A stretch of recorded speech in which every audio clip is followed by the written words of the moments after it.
Estamos começando mais um condofornecedor.tv, direto de Porto Alegre.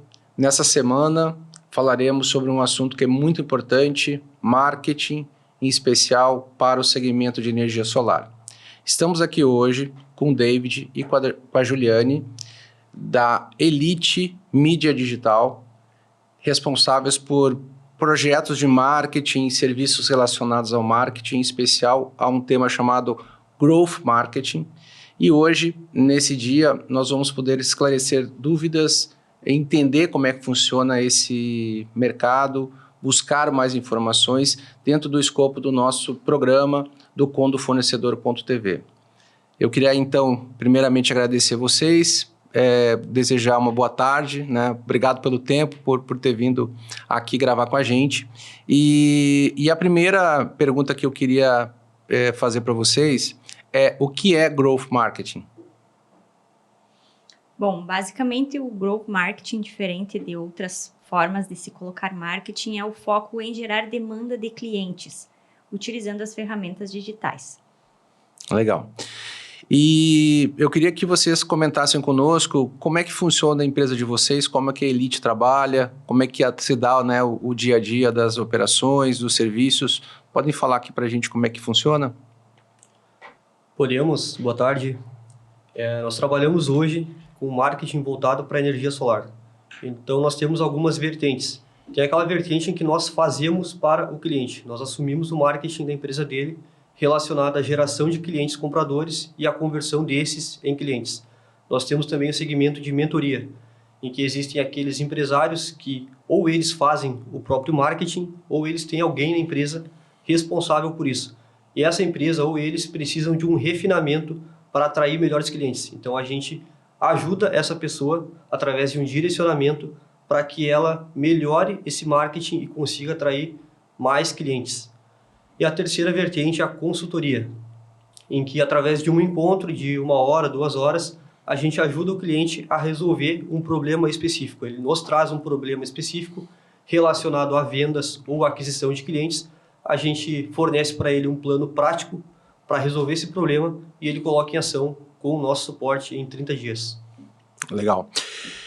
E seguindo aqui nessa nossa conversa, para entender um pouco melhor e trazer mais subsídios também para quem estiver nos assistindo, qual o diferencial em termos de resultado para o integrador? O integrador que contratar vocês, qual é o resultado, qual é o diferencial que ele tem em relação ao mercado como um todo?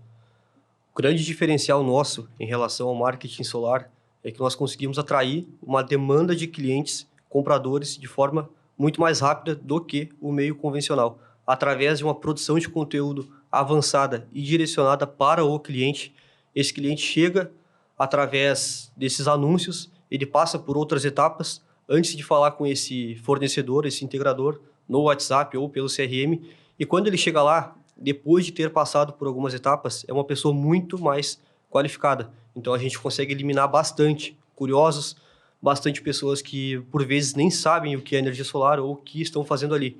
Então a gente consegue, dessa forma, resumindo, entregar para o integrador um volume de vendas atendendo muito menos leads do que ele atenderia fazendo aquele marketing convencional. Dá para dizer que esse lead desse trabalho de vocês é um lead mais qualificado, é um lead mais quente, como se diz? Com certeza. Perfeito. E na opinião de vocês hoje, qual que é a maior dificuldade no mercado na hora de captar clientes, né? Quais são as principais barreiras aí que o integrador, digamos assim, normal do mercado enfrenta no seu dia a dia em relação a como atuar e como fazer essa captação? Maior dificuldade que a gente percebe deles hoje são duas, na verdade. A primeira, que não chega a ser uma dificuldade, mas é um erro. A maioria deles produz conteúdo como se estivesse falando para outros integradores. Então, eles ficam ensinando nos seus conteúdos, por exemplo, o que é um inversor solar, o que é uma string box. São coisas que o cliente, o potencial cliente dele, não sabe e não quer saber. Isso não desperta o interesse dele. Então, consequentemente, esse cliente não dá o próximo passo. É um conteúdo que não fala da dor, não fala como a energia solar pode beneficiar esse cliente. Então, muitas vezes, o volume de leads é baixo e quando tem, é um lead desqualificado. E a segunda dificuldade que esse integrador tem é que muitos deles ainda estão muito envolvidos no operacional. É aquele integrador que ele faz o próprio marketing, ele recepciona os leads, é o integrador que faz o orçamento, ele faz a visita técnica, ele sobe no telhado, ele faz tudo. Então, ele acaba não conseguindo enxergar aquilo que ele realmente deveria dar um pouco mais de atenção, que é na captação de leads qualificados, porque tendo esse início muito bem feito, dali em diante, o processo todo facilita muito. Então, assim, esses, vamos chamar de tecnicismos, né? Esses termos Isso. técnicos, muitas vezes que trazem conceitos que as pessoas normais não sabem, aquelas siglas malucas que tem lá, matemática, né? Cálculos matemáticos, isso tudo não, do ponto de vista do negócio, não agrega valor. Esse conteúdo é um conteúdo que não engaja, vamos chamar assim, né? Não converte, né? Melhor dizendo, e é isso que o trabalho de vocês sai desse lugar comum, é isso? Dá para dizer isso? Exatamente, porque ninguém está na rede social para aprender conteúdo técnico, principalmente conteúdo de energia solar, que não é do interesse da maioria. Sim. Então, a gente já está o tempo todo disputando a atenção da pessoa com coisas mais interessantes, com vídeos engraçados, com memes, com fotos dos influenciadores famosos viajando. Aí aparece ali uma postagem falando quantos kilowatts uma usina vai produzir. A pessoa não vai parar para ver isso. Aquelas postagens que teve lá, que várias empresas fizeram com com o cantor aquele lá, famoso, que veio no show, como é que é o nome dele? O Bruno Mars, né? Sim. Várias empresas fizeram aquelas postagens do Bruno Mars. Isso não dá dinheiro, né? Isso não fecha, isso não converte o negócio. Vezes ou outra, para quebrar um pouco o padrão, engajar um pouco a audiência, isso é válido, mas a gente tem que entender que isso é a exceção, isso não é a regra. Tá. E falando de marketing digital, de ferramentas digitais, é possível, ou seria possível fechar negócios, fechar vendas, né, com alto ticket somente com as ferramentas digitais? É uma questão que eu trago para vocês aí, considerando a realidade que a gente vive, o mundo digital, mas é um item que tem uma complexidade, né, tem todo um aspecto técnico por trás, mas seria possível transformar esses leads em vendas somente usando as ferramentas digitais? Sim, até inclusive agora, pegando o gancho no que tu falou ali, o formato da Elite trabalhar é que a gente não trabalha com foco em curtidas, a gente gosta mais de Pix. E é isso que a gente costuma entregar para as empresas. E quando você consegue chegar no teu cliente falando exatamente do momento que ele está enfrentando e que você toca na dor que ele está buscando por uma solução, é muito mais fácil você converter isso em vendas do que alguém que está lá passeando pela rede e vai curtir uma foto porque é legalzinha ou porque achou diferente. Hoje a gente tem esse sistema de aquisição de clientes automatizado que permite que você tenha clientes potenciais chegando ali todos os dias, 5 a 10, onde você vai fazer a conversão totalmente pelo WhatsApp. Um que outro, hoje a gente tem necessidade, às vezes, de fazer uma videochamada por questão de entendimento, entender um pouquinho mais sobre a empresa, que isso também é outro diferencial. A gente passa por dentro de outros setores da empresa, diferente de agências comuns que fazem só a parte de redes sociais. A gente consegue trabalhar. Inclusive, hoje na estrada eu estava vindo e estava fechando venda. Muito bom. E eu queria comentar com vocês sobre visão de futuro, falando um pouquinho sobre, né, o ano que vem, em especial o primeiro trimestre. Como é que vocês enxergam o mercado para o ano que vem, especial de energia solar, e complementando, queria que vocês comentassem algo sobre o mercado de condomínios também, né? Afinal de contas, aqui o nosso propósito é falar bastante sobre o mercado de condomínios e trazendo, juntando essas duas pautas, como é que vocês enxergam 2024 em relação a isso? Olha, eu acredito que com base em tudo que vem caminhando, embora o setor econômico acabe sim influenciando em alguns pontos, mas eu acredito que é algo que tende a crescer e muito, principalmente por essa busca de algo mais sustentável, essa energia livre que o pessoal está buscando. Só que chegar até essas pessoas que estão dispostas a fazer esses investimentos, no caso da energia solar, vai ficando algo que cada vez exige mais profissionalismo. Então, é algo que provavelmente para 2024 não vai ser qualquer perfil que vai converter vendas, porque o pessoal está cansado de mais do mesmo. Então, se tem uma coisa que é renovar aquilo que está sendo feito e se diferenciar do mercado para que se tenha um bom resultado em vendas. Bom, eu complemento dizendo que assim, a gente tem um cenário econômico com a redução da Selic que pode nos ajudar, né, na parte do financiamento. Então, todo aquele investimento que for precisar de financiamento, na medida que essa Selic vai reduzindo, né, essa semana já baixou um pouquinho mais, 12,25, na medida que ela vai se reduzindo, ela vai ajudando. Aquela diferença entre a parcela do banco, do financiamento, da financeira, versus a conta de luz, se ela ficar o mais próxima possível, é mais um estímulo, né, para esse interessado, no caso aqui, condomínio, ou até mesmo empresa, poder fazer o investimento. Então, acho que para 2024, a gente tem da parte financeira, da parte econômica, né, uma perspectiva interessante, se a gente conseguir manter essa redução, né? Já se reduziu 1,5%, ainda tem uma caminhada longa, mas se a gente conseguir enxergar um cenário do ano que vem com uma redução ainda maior, com certeza vai contribuir. Vai ajudar, né, em que pese todas as outras dificuldades que a gente tenha, mas o dinheiro mais barato, a fonte do dinheiro mais barato, sempre ajuda. Mudando um pouquinho aqui, seguindo por um outro caminho, por que muitos empresários de energia solar dizem que o tráfego não funciona para esse mercado? Falar um pouquinho de questões mais técnicas, vamos chamar assim.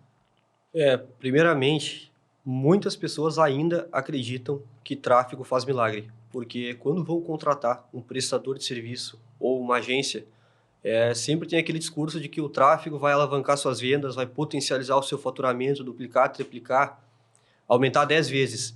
Então as pessoas acabam entendendo que é só investir em anúncios e deu, tudo vai acontecer.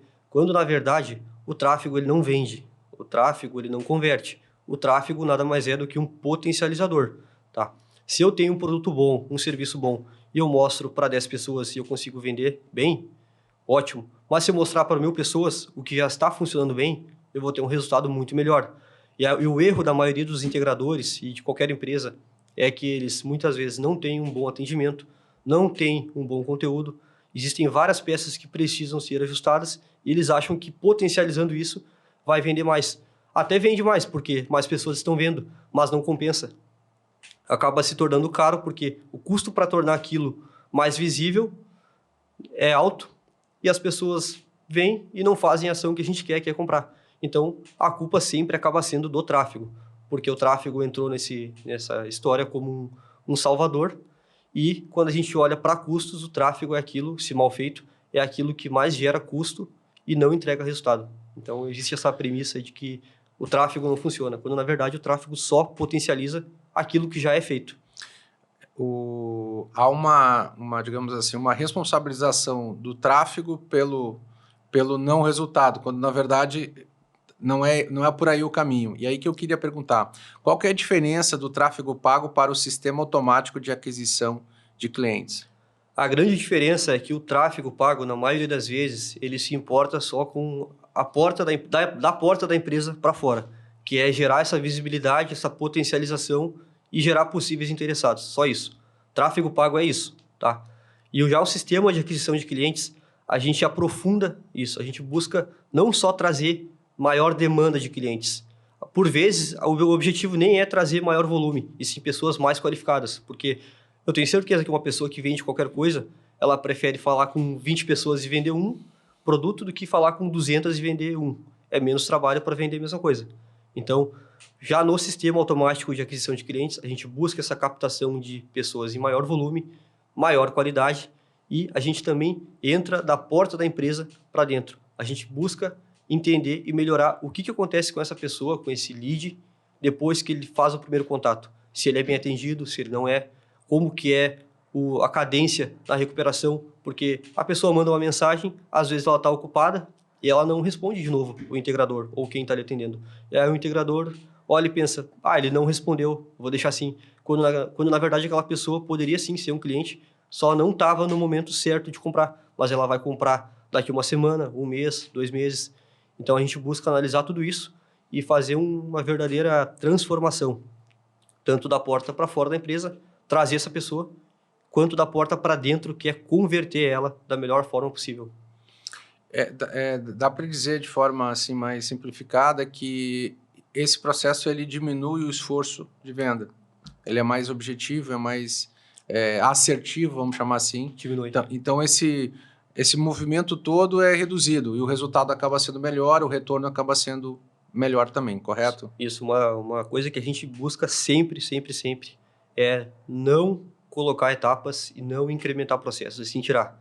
Quanto menos complexo todo o processo ficar, quanto mais claro ficar para a gente aquilo que funciona e aquilo que não funciona, facilita muito para nós e para a empresa que nós atendemos o que eles devem fazer e que realmente traz resultado e começar a deixar de lado ou delegar aquilo que exige um esforço grande, mas o retorno não é proporcional. Então, é tirar barreiras, tirar complexidade e fazer aquilo com mais intensidade, o que dá mais resultado. Como saber, né, se deve investir em tráfego ou fazer a captação direta? Quer responder isso aí? Pode falar. Tá. A maior diferença, existem duas grandes diferenças, na verdade, entre tráfego e captação direta. Primeiro, que o tráfego é como se eu estivesse caçando, ou estivesse pescando, melhor dizendo, com uma rede. Eu vou tirar uma rede e eu vou pegar vários peixes. Vou pegar peixes que eu quero, peixes que eu não quero, mas, via de regra, não vou pegar peixes muito grandes. Eu não vou pescar um tubarão jogando uma rede. Tá? Então, quando eu quero ganhar no volume, eu vou para o tráfego.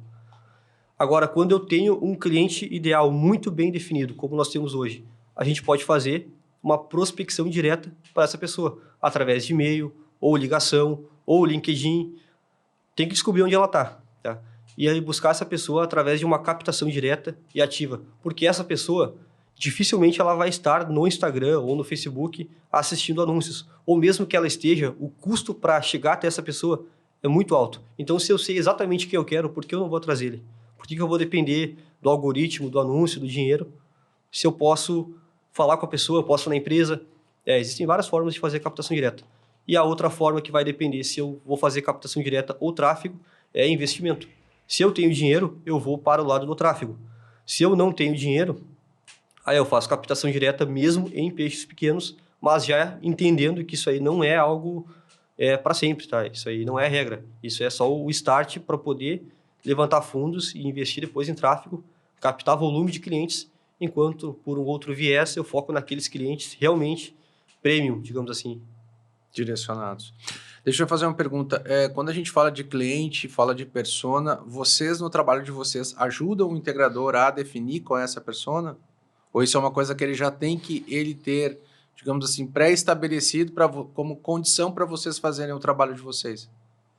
Bom, na verdade depende, a gente sempre estuda qual que é a realidade do cliente, porque tem aqueles clientes que vão chegar que atendem, que querem ou acham que atendem todo mundo, né? E tem aqueles clientes que já sabem, não, esse tipo de cliente aqui eu consigo vender mais fácil para ele, consigo ter um retorno maior.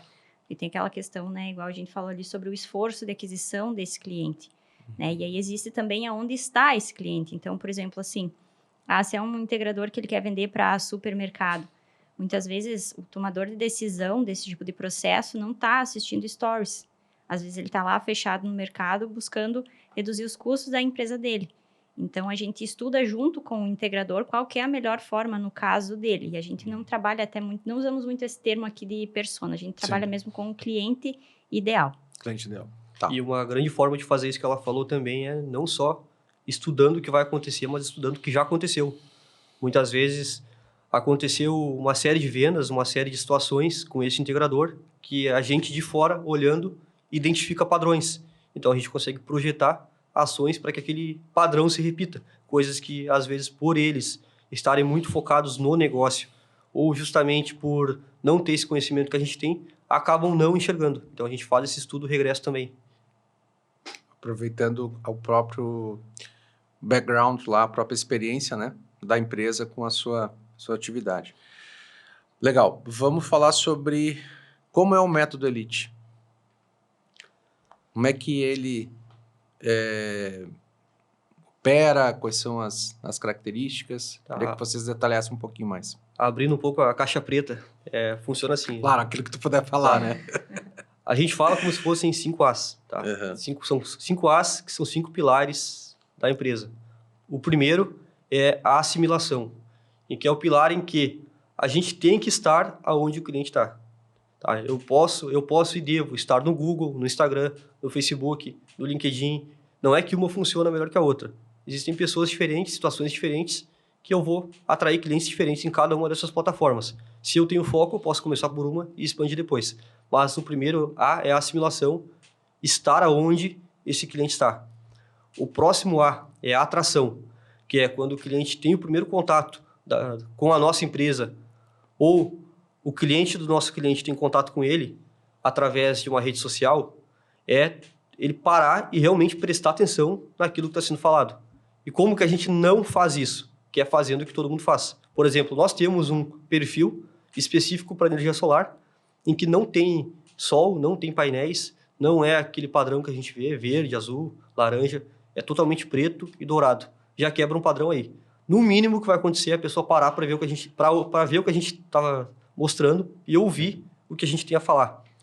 Depois, a atração é a análise, em que a pessoa parou para ver aquilo que a gente está mostrando e ouvir o que a gente tem a falar, e ela vai decidir se vai ficar com a gente ou não. Que é seguir no Instagram ou dar o próximo passo, que na maioria das vezes é preencher um formulário, assistir a um vídeo de aprofundamento sobre aquele assunto, e a gente consegue essa análise, que é fazendo, né, e tendo um perfil útil e interessante e específico para a pessoa. Então, é um perfil que fale como aquele potencial cliente de energia solar pode se beneficiar dessa experiência em ter painéis. E não aquilo que eu comentei antes, que é ensinar o que é inversor. Ninguém vai parar para ver isso, a não ser que seja um integrador. Sim. Em seguida, tem a ação, que é fazer o cliente comprar. Nós não queremos seguidores, nós não queremos só pessoas olhando. Nós queremos que essas pessoas nos acompanhem e comprem. Como que elas vão comprar de nós? Demonstrando autoridade, que nós conhecemos os problemas que ela tem e que nós temos uma solução muito bem definida em etapas que vai resolver aquele problema. Então, quando a pessoa, né, recapitulando aqui, ela parou, assistiu o que a gente tem para falar, gostou, ficou ali, ela tem um problema, sabe que tem um problema e que nós temos a solução para aquele problema, que é uma solução específica e avançada, ela decide comprar na maioria das vezes.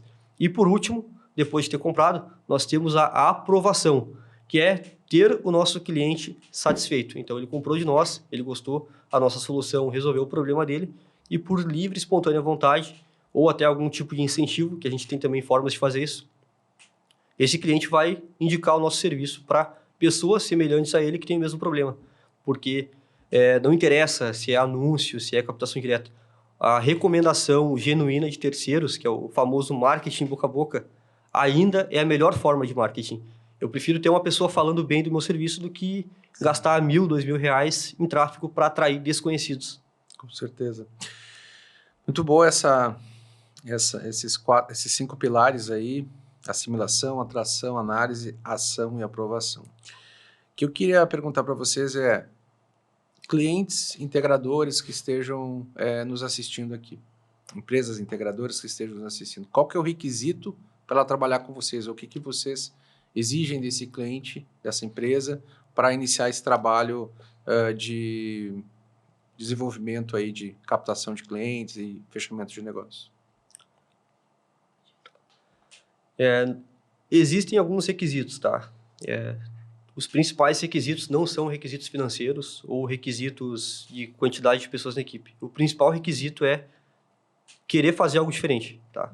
E deixar que nós tenhamos autonomia. Então, por exemplo, a gente faz um marketing diferente, um pouco mais agressivo, que é o que realmente dá resultado, que é o que faz as pessoas pararem para ouvir o que a gente está falando. Não adianta a gente fazer todo um trabalho para entregar um excelente resultado para o cliente se ele vai olhar aquilo e vai querer mudar tudo. Não, eu não acho isso legal, isso está muito agressivo. Não, eu quero colocar um solzinho, eu quero colocar um painel, eu quero anunciar quilowatts de potência. Não, ele está interferindo no nosso trabalho. Então, primeira coisa é isso, esse é o principal, deixar a gente ter autonomia. E o segundo é querer fazer, porque por mais que a gente faça um excelente trabalho, o resultado não é do dia para a noite. Sim. Ninguém vai chegar no WhatsApp passando o cartão para 30, 50, 100 mil reais, trocando 2, 3 mensagens. Exige um trabalho um pouco mais aprofundado, que é normal de qualquer venda de alto ticket. A gente também vende para pessoas serviços de 12, 16, 20 mil reais, mas a pessoa deu o primeiro passo, há 2 semanas atrás, um mês atrás, 3 meses atrás. Então, é um negócio constante que exige essa certa resiliência. Mas o principal, hoje, nosso, é deixar a gente ter autonomia. Em relação ao faturamento, aí não é um requisito porque nós temos entregas diferentes para momentos diferentes. Então, quem fatura menos de 50 mil tem um outro caminho, quem fatura mais tem um outro caminho e assim por diante. Uma pergunta complementando aqui. Para vocês é melhor trabalhar com alguém que já está mais tempo no mercado, já tem uma experiência, mas também tem uma série de, entre aspas aqui, vícios, né? Ou dogmas, ou é melhor trabalhar com alguém que está saindo do zero, está mais digamos assim, com menos experiência, mas também ao mesmo tempo mais aberto a modificações, a uma cultura diferente, né, do trabalho? Isso varia muito da pessoa, tá? Mas, particularmente, eu prefiro trabalhar com pessoas mais iniciantes, justamente por eles acharem que não sabem tanto sobre o marketing, eles confiarem mais na gente do que aquele que, às vezes, já tem algum resultado no Sim. offline, mas ele acha que se ele fizer diferente, não vai melhorar. Então, particularmente, eu prefiro alguém que está começando. Alguma coisa que eu eventualmente não tenha perguntado, que vocês queiram complementar e falar, que seja importante aqui para quem está assistindo o programa e está se deparando com um tema de marketing, né, especificamente para o mercado de energia solar, de integradores, algo que vocês queiram complementarmente trazer que seja relevante para todo esse processo? Penso que é importante a gente trazer essa visão, já que tu falou sobre o perfil de cliente que nós buscamos atuar hoje, principalmente são clientes que estejam aí buscando ultrapassar inicialmente os 50 mil de faturamento mensais. A gente recebe seguidamente integradores que estão ainda dependentes só da indicação. Então, um dos fatores importantes também para a gente são empresários que tenham essa sede de subir os faturamentos deles e chegar a uma previsibilidade mais próxima do negócio. Porque quando tu fica refém de uma indicação, por exemplo, você está deixando o faturamento da tua empresa na mão de alguém falar bem dela por você, quando você não está ali, né? Sim. Então, a gente atua e quer trabalhar com pessoas que queiram se lançar para o mundo, que queiram lançar a empresa delas para o mundo. Então, às vezes é uma integradora que tem um trabalho excelentíssimo, que cada cliente que vai lá e faz a instalação indica para mais 2, mas por que não levar isso para mais pessoas utilizando as ferramentas do digital, né? Então, como o Deide falou antes, não é milagre, não é do dia para a noite, algo que vai acontecer assim, mas é um baita potencializador aí em quem está buscando, principalmente olhando agora para as projeções do novo ano que se inicia aí em breve, subir o faturamento utilizando ferramentas já validadas, né? E a minha mensagem são duas, na verdade. Que a primeira, não tenha medo de fazer diferente. Porque quem faz diferente é, no mínimo, percebido, tá? Então, esse já é o ponto inicial. E o segundo ponto é não ter medo também de ser específico, tá? As pessoas pensam que quando se limitam a um segmento, elas vão estar se fechando para o mercado lá fora, quando na verdade ela vai estar abrindo caminho no mercado que na maioria das vezes ainda é inexplorado. Então, por que vender energia solar se eu posso ser um especialista em energia solar para supermercados? O supermercado, o dono de supermercado, quando cogitar a hipótese de instalar uma usina no seu mercado, ele vai querer fazer isso com quem? Com quem vende painéis para qualquer um ou para quem se diz especialista naquele segmento. E quando se coloca numa posição de especialista, tu consegue cobrar mais, trabalhar menos, muitas vezes, e consegue desenvolver uma metodologia específica para aquele segmento. Algo que, coincidentemente, vai fazer com que você consiga cobrar mais caro e ter sucesso muito mais rápido do que ficar falando para todo mundo e ninguém perceber aquilo que você fala, porque é amplo e generalista. E falando de nichos onde tem oportunidades, né? Vocês falaram bastante aqui do supermercado, eu queria colocar também em pauta a parte de condomínios, mas a gente também falou sobre as pessoas físicas para suas casas. quais seriam, né, assim, numa escala de oportunidade, de negócios potenciais, quais os nichos estão são mais interessantes, né, até como uma forma de complementar o trabalho de vocês? Porque daqui a pouco, se o trabalho é feito também para um nicho que naquela região, naquela localidade lá onde está o integrador, não é tão estratégico, não tem tanto lead assim, isso também pode daqui a pouco acabar prejudicando, né, o resultado. Mas em termos de nichos, quais são os principais nichos que vocês hoje conseguem gerar resultado e contribuir nessa produção de negócios? Olha, eu acredito que, pensando na questão dos integradores ali, olhar para quem tem uma dor latente, né? O que a gente chama de sangramentos no pescoço. Porque muitas vezes, por exemplo, uma conta residencial, por exemplo, é algo que está ali, que está pesado, que você está deixando de fazer uma viagem a mais, de trocar de carro, de trocar de casa, ou às vezes adquirir, né, algo melhor. Mas às vezes não é tanto quanto uma empresa que está todos os meses ali, um supermercado, por exemplo, que vê todos os meses aquela conta terrível ali de energia. Então, olhar para esses casos que realmente é um público que sofre com essa dor, né? E também olhar para as projeções, né? Aprender a identificar novas oportunidades. Quando a gente olha, por exemplo, para essa parte de condomínios, está surgindo muitos novos condomínios, né? O pessoal está investindo bastante em imóveis, até o próprio mercado de consórcio mostra isso que as pessoas estão buscando. E é um mercado que muitas vezes as pessoas não exploram por considerar que é difícil, não é fácil de entrar lá dentro, tem muita burocracia e não sei o quê. Mas aí ninguém vai porque todo mundo acha que é difícil, né? Então, às vezes, ter a audácia e coragem para se lançar, buscar soluções para isso também são nichos muito potenciais agora para os integradores. O que eu ia comentar, assim, são 500 mil condomínios no Brasil, né? Esse é o número aí aproximado, porque toda hora está saindo um condomínio novo. A tendência, em termos de ocupação do espaço, é de verticalização, ou em alguns lugares onde há espaço de condomínios residenciais, cada vez mais condomínios dos mais diversos formatos, multipropriedade, né, é um exemplo, e moram mais de 68 milhões de pessoas, né, nesse universo. Então é um mercado muito grande que cresce, tem as suas dificuldades, né, as suas peculiaridades, a tomada de decisão, em algum momento vocês falaram aqui na tomada de decisão, a tomada de decisão é muito mais complexa, mas, ao mesmo tempo, é uma oportunidade que né, está colocada.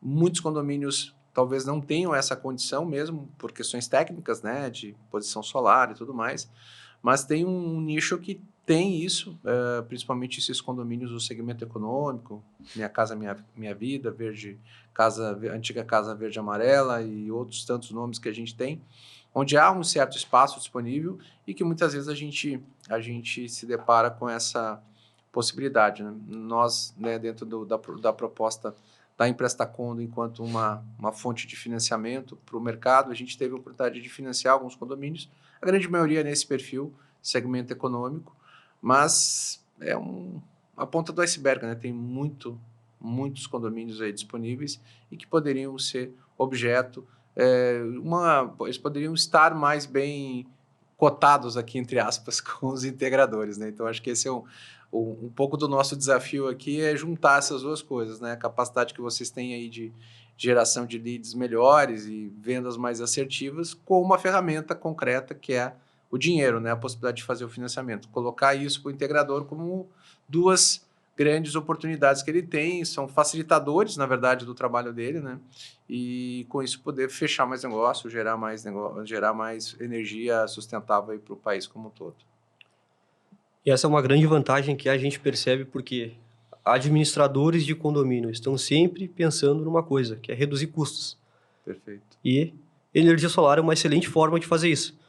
Outra vantagem é que pessoas que moram de aluguel nas suas casas dificilmente vão querer instalar painéis solares, porque depende de um acerto com o proprietário, que Sim. O proprietário muitas vezes não quer fazer isso. Então, eu, por exemplo, gostaria de ter, mas como eu ainda moro de aluguel, eu não vou fazer, entendeu?